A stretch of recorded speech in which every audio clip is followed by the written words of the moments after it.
So as you can see from setting up or attaching the embroidery unit to the Designer Epic 3, that we still have a very large opening here.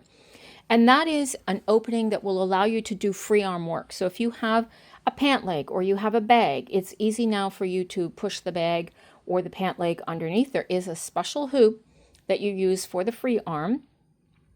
For a lot of my embroidery, I don't want to have that gap. If I have that kind of a gap, I'm not getting the same level of stability or support for my hoops.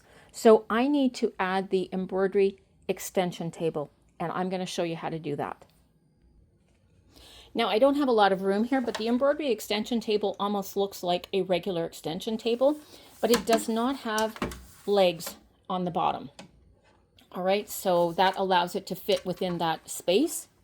So we're going to turn it over here, and we've got almost like the accessory box. We've got one arm going to go on one side of the free arm and the other on this in the front. Now I'm going to push it, but that's as far as it's going to go, because there is a little, the end of it is touching the embroidery machine.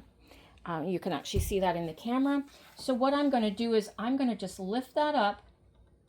And it is tight, so you don't want to force it, but it needs to be tight to provide the support that you need.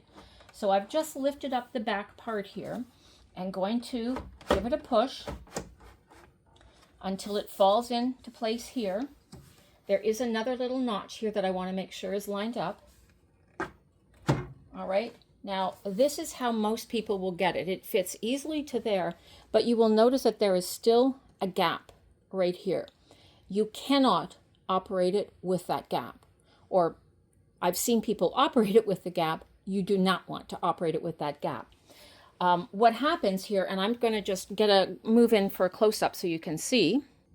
So what happens here, you can see in the back that there is a little notch, and there is a corresponding notch. You can see it right there on this side.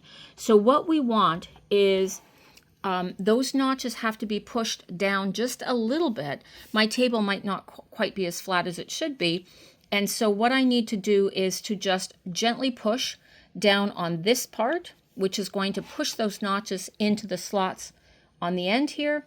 And then the table will be in place. And I'm just going to show you how that works. All right, so I'm just going to gently press down here. And you heard it snap into place. And now, if we have a close look, we can see that the extension table is nicely lined up all around the edge of the free arm here. There is no gap here. And if I look over at near the tower of the machine, you can see that both ends of the extension table, both in the front and the back, are nicely lined up, giving me a beautiful, solid surface that's going to support my embroidery.